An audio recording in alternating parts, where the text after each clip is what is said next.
আসসালামু আলাইকুম। আপনারা সবাই কেমন আছেন? আশা করি ভালো আছেন। আমরাও ভালো আছি। চলে এলাম নতুন আরেকটি ভিডিও নিয়ে আপনাদের মাঝে।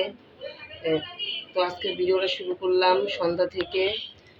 বাচ্চাদের টিফিন খাওয়ানোর জন্য আজকে কি দেব তাই ভাবলাম, আম আছে, মেয়ে আম খাবে, মেয়েকে আম কেটে দেবো আর ছেলেকে পেয়ারা কেটে দেবো। আর আজকে আমি সকাল থেকে ভিডিও করি নাই, রান্নাবাড়াও কিছু দেখাইনি, কারণ আমি আজকে রান্নাবাড়া করি নাই। কেননা আজকে আমার শরীরটা অনেক খারাপ। কালকে রাত্রে হঠাৎ করে জ্বর আসছে, জ্বর ঠান্ডা, জ্বর জ্বর লাগতেছে, ঠান্ডাও দেখে লাগতেছে। বৃষ্টি হলো না রাত্রে, তো কি করার, রান্না বাড়াও করতে পারি নাই। যেমন জ্বর তেমনই মাথা ব্যথা, মাথা ব্যথার জন্য উঠা বসতেই পারি না। তো তারপর আপনাদের ভাইয়া কাজে যাওয়ার আগে আমাকে কাফলিং আর জ্বরের ওষুধ এনে দিল। তো খাওয়ার পর শুয়েছিলাম। আর রান্না করি নাই বলতে, কালকে আসছিল কই মাছের তরকারি, শাক, মাংসের তরকারি ছিল, তো আর রান্না করি না। ছেলে মেয়েরা ওইগুলোই খেয়েছে। আর আমি এখন সন্ধ্যাবেলা ছেলে মেয়েরা নাস্তা খাবে, ওদেরকে কী দেবো। মেয়ে বলতেছে আমাকে আম কেটে দাও, আর ছেলেদের পেয়ারা কেটে দিয়ে, ছেলের আবার পেয়ারাটা পছন্দ। এই আমটা হলো, এই আমটা লাল হয়েছে। ওদেরকে এখন নাস্তা খাওয়াই। মেয়ে আবার অনেক দিন, এখন আমার ভালো লাগতেছে, এখন জ্বরটাও নাই, তাই ভাবলাম ঘরের কাম কাজ করি। আর অনেক দিন ধরে মেয়ে বলতেছে তেলের পিঠা খাবে। আমার ফ্রিজে ফ্রোজিং করা চালের গুঁড়ি আছে, আর আমি কতদিন যাবতই খেজুরা গুড় খুঁজতেছি, তো খেজুরা গুড় ওর পাই না। এখন তার খেজুরা গুড়ের সিজন না, আর তাই পাইও না। তো কী করব, তাই ভাবলাম চিনি দিয়েই মেয়েকে কেটে আমগুলো কেটে রাখি, চিনি দিয়েই মেয়েকে পিঠা বানিয়ে দেব। নারিকেলও পোড়ানো আছে।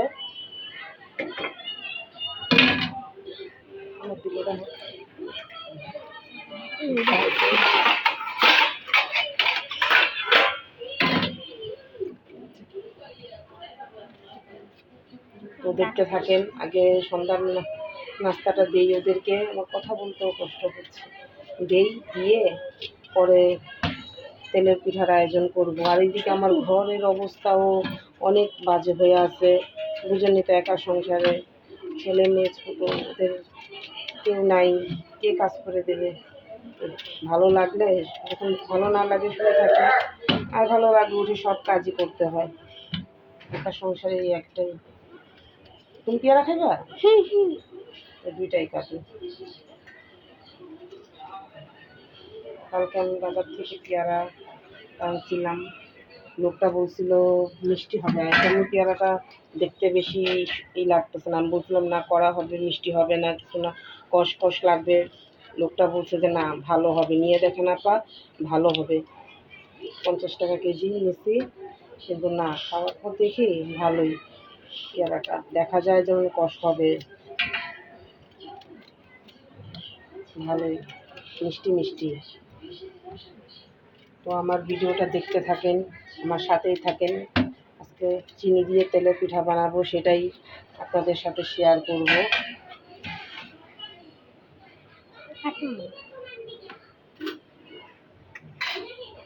এই হলো আমাদের সন্ধ্যার নাস্তা। ছেলে মেয়েকে নিয়ে খাবো এখন, খেয়ে তারপর পিঠার আয়োজন করবো। চল। তো এইদিকে দেখেন ছেলে মেয়ের কি অবস্থা, কারাকারি। বুঝছেন, ছেলেটা অনেক দুষ্ট। আমার মেয়েটা জানিবে সেটাই ওর পছন্দ, ওর হাতের টেকটা। ওকে যদি বড়টাও দেয় আর ওকে যদি ছোটটাও দেয়, তারপরও মনে হইব কি যেন আরও শিখটাই বড়, এই অবস্থা। আর এইদিকে আমি অফ ক্যামেরায় দেখেন মরিচ ছাড়ছি আর লবণ দিয়ে, মরিচের গুঁড়া আর লবণ দিয়ে একটা মশলা বানিয়েছি। আর এই হলো বিট লবণ, এটা হলো বিট লবণ। তো জ্বরের মুখে ঝাল ঝাল খেলে ভালো লাগবে, তাই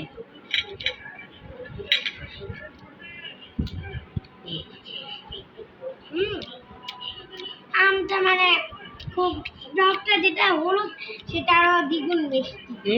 হলুদটা মিষ্টি বেশি। এটাই কিন্তু এটা হলুদ দেখা গেছে আমটা।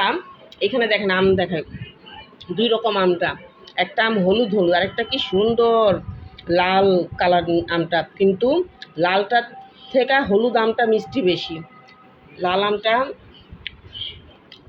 মিষ্টি আছে, কিন্তু ওই আর কি এই দুইজনের সাথে যদি মিলাই এর থেকে হলুদ আমটা বেশি মিষ্টি।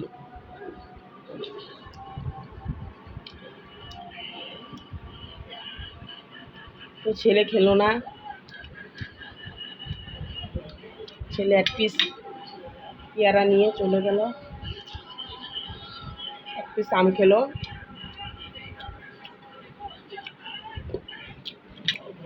মানে হলুদটা বেশি মজা না। গরম গরম এক কাপ চা খাবো, চাটা খেলে ভালো লাগবে। দেখেন এই আমটা দেখা যাচ্ছে মিষ্টি, বা খেলে মিষ্টি না, হালকা মিষ্টি। আর যেটা হলুদটা সেটা অনেক মিষ্টি। তার মানে তোমার কাছে হলুদ আমটা ভালো লাগছে। হ্যাঁ, আর আমার কাছে এই মশলাটা দিয়ে পেয়ারাটা খেতে ভালো লাগছে, বিট লবণ। দেখো চেষ্টা খেয়ে দেখো, মজাই। তোমার জন্য বেশি মরিচ দেই নেই, অল্প মরিচ লাগাচ্ছি। বিট লবণটা দিয়ে খেয়ে দেখো।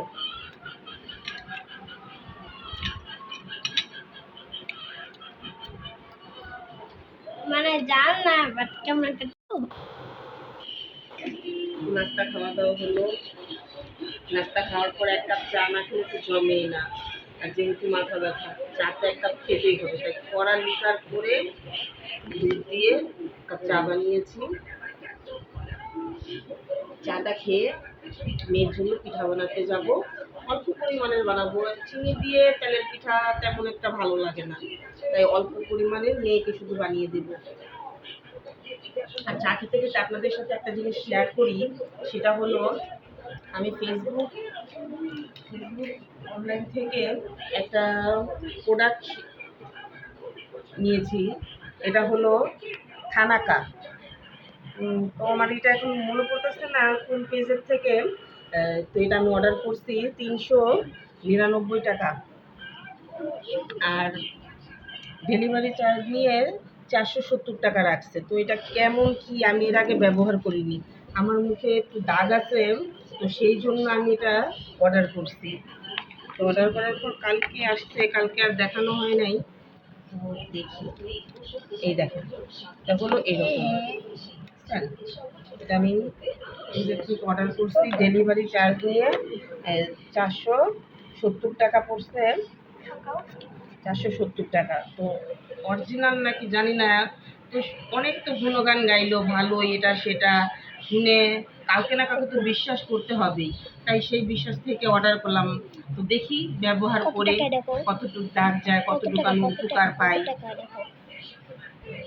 তো এর আগেও আমি একটা পেজে দেখেছি, আমি জাফরানের সাবানগুলা যে কত কিছুই তো বলে একদম দাগহীন হয়ে যাবে, কোনো দাগ থাকবে না, স্পট থাকবে না। তো ভাই সুন্দরের তো প্রয়োজন নাই, আল্লাহ যেই রূপ দিছে সেটাই থাক। কিন্তু ওই যে আমার একটু ঘুম কম হওয়ার কারণে ব্রণ হয়ে যায়, তো সেটা দাগটা থাকে, পিম্পলের দাগটা থাকে, সেই কারণে আর কি আমি এক একটা জিনিস ইউজ করতে চাই ভালো। এখন ভালো কিনা জানি না, আপনারা কারা কারা এটা ইউজ করছেন, তো কেমন এটা আমাকে জানাবেন, ভালো হলে জানাবেন। আর আমি নিজেও ব্যবহার করি, ব্যবহার করে ভালো হয় না কি হয়, কি ফলাফল পাই আপনাদেরকে জানাবো। তো আমার ভিডিওর সাথেই থাকেন, দেখতে থাকেন।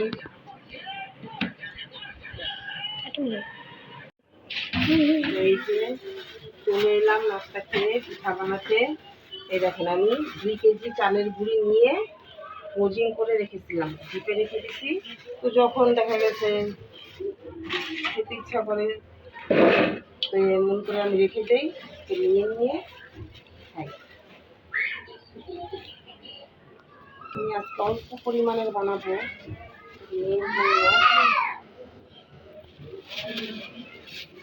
কেমন, এই দেখো, আমি বেশি বানাবো না, এই চালের গুঁড়ি এইটুকু দেবো।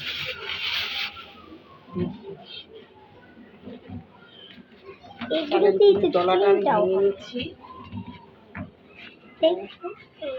এখন আমি ঠান্ডা চিনি অ্যাড করবো। আম্মু এগুলা তো ঠান্ডা কেন? এগুলো ঠিকই আছে,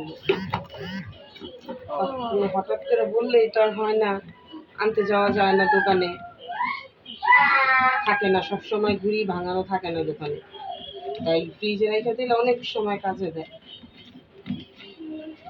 যখন তখন খাওয়া যায়। হাত দিও না।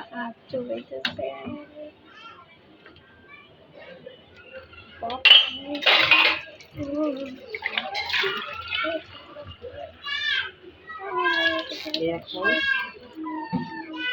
আর একটা কথা আছে,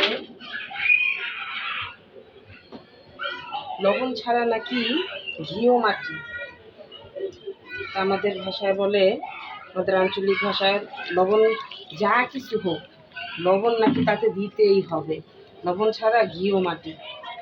কথাটা কতটুকু সত্য জানি না, কথায় কথায় মনে হয় পারি, অল্প জিনিস তো আন্দাজ করতে পারি না বেশি একটা।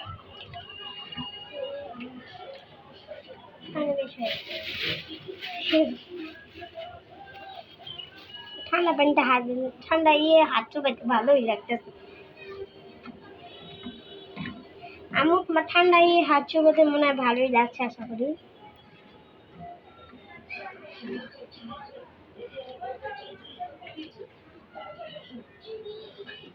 তুমি কি বানাতে চলছো এমন যে রাতের বেলায় শুরু করে দিচ্ছ? তুমি মনে হয় জানো না, তোমার এটা সেটা হুটহাট করে খাইতে ইচ্ছা করে, আর কষ্ট হয় আমার। তো নারিকেল কোরানো আছে, তো ভাবলাম একটু নারিকেল কোরানো দিয়ে দিই। না, এভাবে দেয় না, ঠান্ডা অনেক। দেখছেন সুবিধা কতটা? আপনারা এভাবে নারিকেলও কুড়িয়ে রাখবেন, ডিপে রেখে দিলে কিচ্ছু হয় না, বছর ভরে খাওয়া যায়। তুমি যে কেন বলছো খাসি, সেটা আমি ভালো করে জানি। তুমি রাখতে যায় খুচুর খুচুর করে তুমি খাইবা, অনেক ঠান্ডা, তো খেতে পারবা না। এমনি সাদা দেখতে কালারটা ভালো লাগতেছে না, তাই আমি এখানে একটু ফুড কালার ব্যবহার করবো।